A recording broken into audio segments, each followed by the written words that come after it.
नमस्कार दोस्तों, job alert channel पर आप सभी का स्वागत है। सबसे पहले अगर आप इस चैनल पर नए हो तो कृपया करके चैनल को सब्सक्राइब करके बेल आइकन जो प्रेस करें ताकि आपको up to date all notifications all India की मिलती रहें। ठीक है जी, अब आप चलते हैं इसके नोटिफिकेशन की तरफ, जो कि आपको अब बता देते हैं।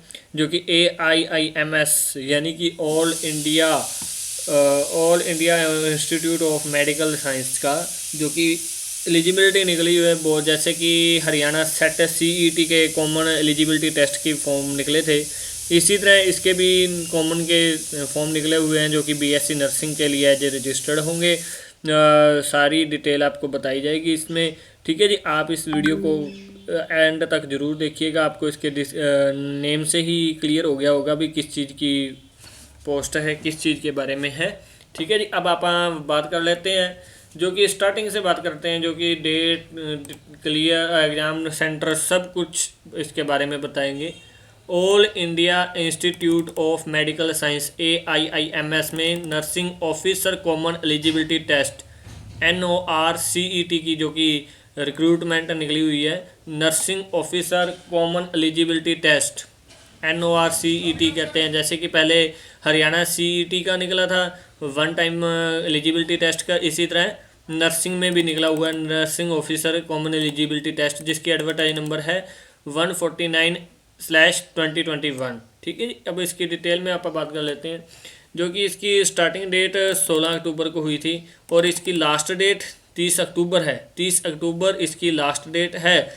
इसके बाद ये अप्लाई नहीं होगा, हो सकता है भी इसकी नेक्स्ट डेट बढ़े ना बढ़े, कोई इसका क्लियरेंस नहीं है, क्योंकि इसकी एग्ज़ाम डेट, करेक्शन डेट सब कुछ आ चुका है और इसकी डेट बढ़ने की कोई भी आसार नहीं है, कोई उम्मीद नहीं है। अब 7 दिन लास्ट रह चुके हैं, अब जल्द से जल्द आप अप्लाई कर लीजिए, आपका लॉस ना हो। अगर आपने नर्सिंग में कोर्स किया हुआ है तो आपके लिए बहुत बढ़िया अपॉर्चुनिटी है।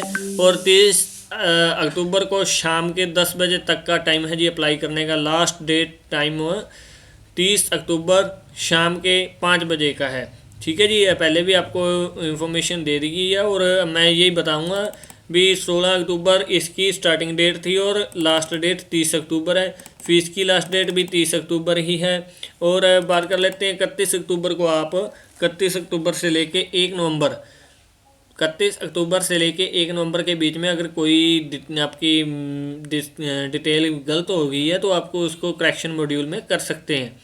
3 दिन मिलेंगे करेक्शन करने के लिए। उसके बाद बात कर लेते हैं एग्ज़ाम की। एग्ज़ाम 20 नवंबर को अनाउंस किया गया है और एडमिट कार्ड 14 नवंबर को इसमें एलिजिबल हो जाएंगे, डिस्प्ले हो जाएंगे। उसकी भी मैं वीडियो आपको अप टू डेट दे दूंगा। ठीक है जी। और एग्ज़ाम डेट दोबारा रिन्यू करवा बता दूंगा आपको, 20 अक्टूबर है, 20 नवंबर एग्ज़ाम डेट है, बट 14 नवंबर को इसके एडमिट कार्ड आएंगे, उससे पहले नहीं आएंगे। बार बार कई कैंडिडेट पूछते हैं तो इसका मतलब वो अपने पूरी वीडियो को ध्यान से नहीं सुनते। अब आप बात कर लेते हैं एप्लीकेशन फ़ीस की, जो कि जनरल OBC की 3000 रुपये फ़ीस है, SC ST economic weaker session की 2500 रुपये फ़ीस है, यानी कि 2500 फीस है। और फिजिकल हैंडीकैप्ड की कोई भी फ़ीस नहीं है। सारी की सारी fees online debit credit card net banking से है, ऑनलाइन ही है सारी की सारी फ़ीस, कोई ऑफलाइन का झंझट नहीं है इसमें। अब आप बात कर लेते हैं पोस्ट की, नर्सिंग ऑफिसर NORCET, जो कि मैंने आपको पहले भी बताया है, nursing officer common eligibility test, इसकी पूरी डिटेल दूंगा। और आपकी इसमें अप्लाई करने से पहले एज लिमिट ज़रूर देख लीजिए। 30 अक्टूबर को 18 साल मिनिमम और मैक्सिमम 30 साल होनी कंपलसरी है। अगर 18 नहीं है तो आप एलिजिबल नहीं है, अगर 30 से प्लस है 30 अक्टूबर को तो भी आप एलिजिबल नहीं है, दैट क्लियर बात है। अब एलिजिबिलिटी क्वालिफिकेशन की बात कर लेते हैं। एलिजिबिलिटी BSc नर्सिंग में की हो, as a registered as a nurse हो, या मिडवाइफ विद स्टेट या इंडियन नर्सिंग काउंसिल में रजिस्टर्ड हो। ठीक है, या आपने और लिखा हुआ है, और का मतलब या फिर आपने डिप्लोमा जनरल नर्सिंग में मिडवाइफरी में किया हो, या और एज ए नर्सरी आप रजिस्टर्ड हों, और मिडवाइफ इन स्टेट में नर्सिंग काउंसिल में विद 2 साल का एक्सपीरियंस मांगा हुआ है 50 बेडेड हॉस्पिटल में, जहाँ पे 50 बेड हैं हॉस्पिटल में, उस हॉस्पिटल का 2 साल का एक्सपीरियंस मांगा है अगर आपके पास डिप्लोमा है जनरल नर्सिंग में। ठीक है। और ज़्यादा डिटेल के लिए आपको नोटिफिकेशन इसके डिस्क्रिप्शन में मिल जाएगा, वहाँ से भी आप आपका पूरी डिटेल चेक कर सकते हो। अब स्टेट वाइज आप बात कर लेते हैं all India Institute of Medical science की। ठीक है जी, अलग अलग सब की डिटेल में दे रखी हैं। रेबरेली AIIMS का नाम है, उत्तर प्रदेश स्टेट है। ठीक है जी, और अलग अलग सबका नाम स्टेट वाइज नेम दे रखा है और स्टेट दे रखी है। जैसे गोरखपुर उत्तर प्रदेश की है, पटना बिहार की है, AIIMS में न्यू दिल्ली में है, दिल्ली में ही है, ऋषिकेश उत्तराखंड में है। ये जो सेंटर है ना जहाँ पे एग्ज़ाम होंगे उनकी डिटेल ये सेंटर नेम बताए हैं, ये कौन से स्टेट में सेंटर है वो बताया है। जैसे देवघर झारखंड में है, भोपाल MP में है, जोधपुर में सेंटर बनाया गया है राजस्थान में, और महाराष्ट्र में नागपुर में बनाया गया है। इसी तरह पंजाब में बठिंडा में बनाया गया है सेंटर, और आंध्र प्रदेश में मंगलागिरी में बनाया गया है, HP में बिलासपुर में, हिमाचल प्रदेश में बिलासपुर में बनाया गया है, और तेलंगाना में बीबी नगर में बनाया गया है, और उड़ीसा में भुवनेश्वर में बनाया गया, और छत्तीसगढ़ में रायपुर में बनाया गया, और गुजरात में राजकोट में, और वेस्ट बंगाल में कल्याणी में बनाया गया है। इसी तरह जम्मू में विजयपुर में बनाया गया है। ये जो AIIMS के सेंटर हैं उनकी बात मैं कर रहा हूँ। ये सेंटर आपको इसके डिस्क्रिप्शन बॉक्स में 7 नंबर पेज पर भी डिस्प्ले हो जाएंगी। इनकी वेबसाइट अलग अलग वेबसाइट हैं। जैसे मैं बात कर लूँ, आप एड्रेस चाहते हो तो आपको एड्रेस इसमें से मिल जाएगा। जब आप फॉर्म फिलअप करोगे तो आपको अपने हिसाब से ही इसकी पूरी डिटेल फिलअप करनी भी, आपने कौन सा फिलअप करना है। ये ऑफिशियल नोटिफिकेशन है जी AIIMS का, यानी कि all India Institute of Medical science का। इसमें जब आप 7 नंबर पेज प्रेस करोगे तो आपको ये सारा एड्रेस मिल जाएगा आपके इलाके का, आपके स्टेट वाइज का, जो कि करीबन 18 सेंटर बनाए हैं। सब के अलग अलग ही वेबसाइट्स हैं, एड्रेस है, पूरी डिटेल में एड्रेस दिया हुआ है। जैसे मैं बात कर लूँ बठिंडा की, तो ये देखिए AIIMS डबवाली डोर लाल सिंह नगर बठिंडा, ये सारी डिटेल में बनाया गया। और इनकी ऑफिशियल साइट से आप जाके, क्योंकि मैं एक एक की वेबसाइट खोल के नहीं दिखा सकता, एक सैंपल के तौर पे आप लोगों को दिखाई है। ठीक है जी, ये जम्मू विजयपुर की वेबसाइट है, यहाँ से भी आप कांटेक्ट कर सकते हो। सारी डिटेल्स आपको यहीं से प्रोवाइड हो जाएगी। ठीक है जी, और अब बात कर लेते हैं इसके एग्ज़ाम के बारे में, जो कि मैंने पहले भी आपको बताया है। इसका एग्ज़ाम पहले कंडक्ट हो जाएगा। ठीक है जी, जो मैंने पहले डिटेल बताई है, आपका सबसे first of all admit card आएगा 14 नवंबर को। 20 नवंबर को आपका एग्ज़ाम होगा, एग्ज़ाम हेल्ड किया जाएगा, एग्ज़ाम लिया जाएगा। और इसमें सिलेबस की बात कर लेते हैं। The syllabus will be accordance with the education qualification and experience as mention in the eligibility section advertise. ठीक है जी, मैं बात कर लेता हूँ अब इंस्ट्रक्शंस की, वो भी मैं आपको बता देता हूँ। सॉरी, यहाँ पे प्राइवेट नेटवर्क के कारण नहीं शो ऑफ कर रहा। हाँ, ये देखिए, यहाँ पे सारा नोटिस आपको इसमें से मिल जाएगा।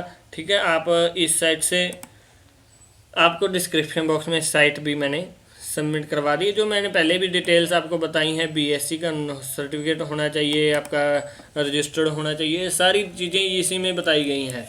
ठीक है जी, SC BC OBC के लिए 3000 है, SC ST के लिए 2500 फीस है, फिजिकल हैंडीकैप के लिए कोई भी फीस नहीं है। सारे का सारा फॉर्म ऑनलाइन है, ऑफलाइन कोई भी इसमें प्रोसीजर नहीं है। सारा आपने एज चेक जरूर करनी है जी। 10 अक्टूबर तक 30 अक्टूबर तक आपकी एज कंप्लीट होनी कंपलसरी है। और ST के लिए, SC के लिए 5 साल का रिलैक्सेशन है, OBC के लिए 3 साल का है। ठीक है जी, एजुकेशन की बात कर लें, जो कि आपको एजुकेशन बताई है मैंने स्टार्टिंग में, वो एजुकेशन देनी होनी ज़रूरी है। अगर आपके पास इसमें से BSc नर्सिंग नहीं है तो डिप्लोमा नर्सिंग में होगा, तो 2 साल का एक्सपीरियंस साथ में मांगा है। ठीक है जी, और जो भी कैंडिडेट अप्लाई करेगा उसको नो ऑब्जेक्शन सर्टिफिकेट इसमें से देना पड़ेगा, जो कि एज ए डिक्लेरेशन होता है। डिक्लेरेशन आपको NOC करके देना पड़ेगा, वो आपको मांग जाएगा ऑनलाइन ही जब आप अप्लाई करोगे इसको। ठीक है जी, और इसमें जो पैटर्न बताया गया है, क्योंकि पैटर्न मिनिमम कम ही बताया, जो आपकी क्वालिफिकेशन है नर्सिंग के रिगार्डिंग उसी से, जैसे मान लीजिए बीएससी है नर्सिंग में, तो बीएससी नर्सिंग में से ही क्वेश्चन आपके पूछे जाएंगे। 3 घंटे का एग्ज़ाम होगा 180 मिनट का, जिसमें 200 मार्क्स होंगे और 180 क्वेश्चंस होंगे जो कि रिलेटेड टू सब्जेक्ट होंगे। 20 क्वेश्चन जनरल नॉलेज या एप्टीट्यूड के होंगे। ठीक है जी।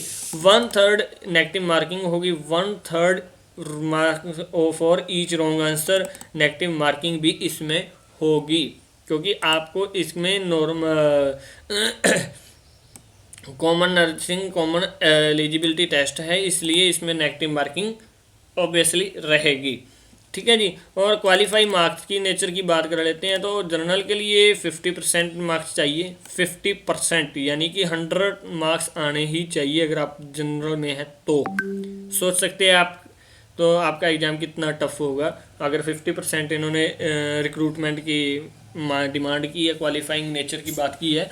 और अदर की बात कर लेते हैं तो इकोनॉमिक वीकर सेशन के लिए भी सेम प्रोसेस है और 45% मार्क्स ऑब्टेन करने ओबीसी के लिए कंपलसरी है और 40% मार्क्स एससी एसटी के लिए आने ज़रूरी हैं। जैसे कि मान लीजिए सपोज आपके 80 मार्क्स 200 में से एससी एसटी के, 90 मार्क्स ओबीसी के और 100 मार्क्स इकोनॉमिक वीकर सेशन और जनरल के, इनके आने ज़रूरी हैं, तो ही आप इसके लिए एलिजिबल हो सकेंगे। पहले आप एग्ज़ाम की बात कीजिए और उसके बाद जो क्राइटेरिया रहेगा, जो प्रोसेस रहेगा, मैं आपको इन फ्यूचर बता दूंगा, पूरी गाइडेंस कर दूंगा।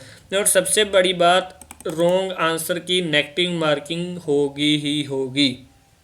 ठीक है, इसलिए negative mark will be used where in those with less wrong answer negative marking will be placed higher, reflect according to NORCET score. Score के रिकॉर्डिंग ही आपकी नेगेटिव मार्किंग बढ़ भी सकती है, कम भी उठ सकती है, वो डिपेंड करेगा NORCET के बेस पर, स्कोर के बेस पर। सिलेबस की बात कर लेते हैं, जो मैंने पहले भी आपको बताया, सिलेबस बीएससी का आएगा जो कि आपने बीएससी कर रखी है। ठीक है जी। और seat allocation process will be informed in due course of the time and before allocation of seats on the basic rank of NORCET 2021 rank के हिसाब से भी ही आपको अलाउ की जाएगी सीट्स, कौन कितनी सीट कितनी किसके लिए है। ठीक है जी। जैसे AIIMS में एडमिशन का ये प्रोसेस ही है एक तरह का। ठीक है जी।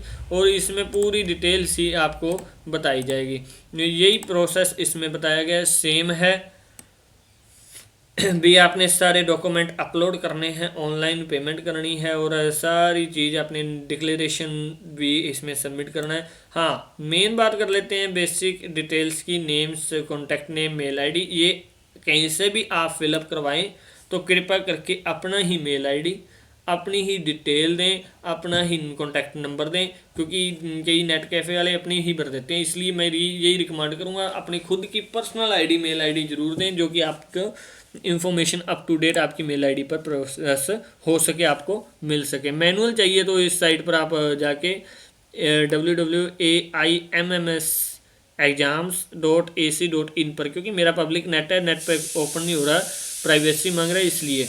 ठीक है जी। और ये लिस्ट आपको 7 नंबर पेज पर इसके डिस्क्रिप्शन में मिल जाएगी।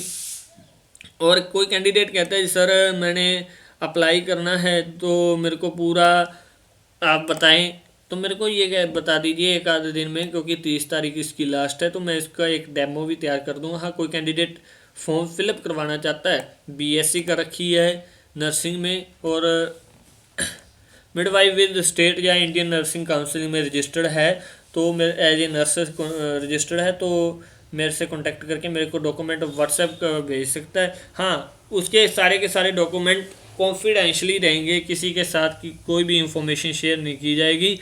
ये हो सकता है आपकी इंफॉर्मेशन हाइड करके वीडियो एज ए औरों के लिए भी हम प्रोवाइड करवा सकें। हाँ, उसमें ये शर्त रहेगी आपकी कोई भी कॉन्फिडेंशियली इंफॉर्मेशन किसी को भी नहीं बताई जाएगी। जैसे कि आपको पता लग गया होगा, एक अप्रेंटिस का मैंने आज से 10-15 दिन पहले एक चढ़ाया था, उसमें अप्लाई करके दिखाया था, कॉन्फिडेंशियली इंफॉर्मेशन सारी की सारी ब्लर कर दी थी। इस तरह कोई कैंडिडेट करवाना चाहता है उसको ऑनलाइन सारा प्रोसेस भी दे दूंगा, सारी हेल्प कर देंगे। और पेमेंट आप उनको पहले आप नंबर दिया गया जाएगा, उस पर पेमेंट कर देंगे तो आपको पूरे का पूरा हेल्प भी किया जाएगा, पूरी डिटेल सहित। आपको ऑनलाइन कहोगे तो ऑनलाइन लेके, व्हाट्सएप कहोगे तो ट्रस्ट करके व्हाट्सएप पे ही आपको सारी फॉर्म फिलअप करवा दिया जाएगा। एक एक प्रोसेस आपसे ऑन कॉल पर पूछा जाएगा। ठीक है, उम्मीद करता हूँ आपके लिए ये वीडियो बहुत अच्छी सहायक रही होगी। जिन्होंने बीएससी नर्सिंग में एडमिशन आगे भी लेना है, एमएससी में लेना है, जिन्होंने आगे फर्दर स्टडी करनी है, तो उनके लिए बहुत बढ़िया इन्फॉर्मेशन रही है। अगर आप इस चैनल पर नए हैं तो कृपया करके चैनल को सब्सक्राइब जरूर कर दीजिए, बेल आइकन पर प्रेस जरूर कर दीजिए और लाइक करना मत भूलिएगा।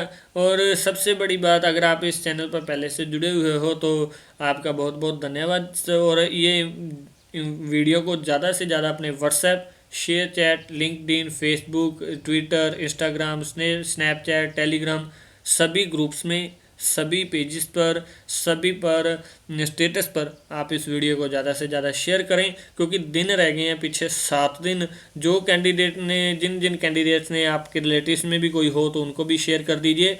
पूरा प्रोसेस इसमें बता दिया है। फॉर्म कोई फिलअप करना चाहता है तो मैं उसका भी पूरा डिटेल बता दूंगा। और आपने फॉर्म भी फिलअप, ये आपको इसके डिस्क्रिप्शन में मिल गया है। यहाँ पे आप न्यू रजिस्ट्रेशन पर क्लिक करोगे, आपने यहाँ पे सारी डिटेल्स अपनी फिलअप करनी है जी। ये सारा प्रिंट आउट का फॉर्म का पैटर्न बता दिया गया, इंस्ट्रक्शंस बता दी गई हैं। सारी इंस्ट्रक्शन चेक करके ये आपने फॉर्म फिलअप कर लेना है। हाँ, कोई कैंडिडेट कहता है भी सर मैं अप्लाई करना चाहता हूँ, तो मैं यहाँ से भी उसका सारा का सारा फॉर्म फिलअप कर दूंगा, पूरी डिटेल, ये पूरे के पूरे screenshot as it is WhatsApp पर सेंड करके कम्प्लीटली उससे क्लियरेंस मांगता रहूँगा, पूरी डिटेल मांग के फिर ही उनका फाइनल सबमिशन करूँगा। ठीक है जी, उम्मीद करता हूँ ये वीडियो काफ़ी आपके लिए बेटर रही होगी। हाँ, कोई कैंडिडेट और भी किसी पोस्ट के रिगार्डिंग मेरे से कहता है सर मेरे को डेमो चाहिए, तो मैं सभी पोस्टों के डेमो भी प्रोवाइड आपको करवा दूंगा। जल्द से जल्द ये फैसिलिटी भी आपके लिए शुरू कर रहे हैं। ठीक है जी, और हमारा सहयोग करें ज़्यादा से ज़्यादा शेयर करके, ज़्यादा से ज़्यादा लाइक करके। उम्मीद करते हैं ये वीडियो आपके लिए बढ़िया रहेगी और आपका दिन शुभ हो, मंगलमय हो। वीडियो देखने के लिए आप सभी का धन्यवाद। Thank you.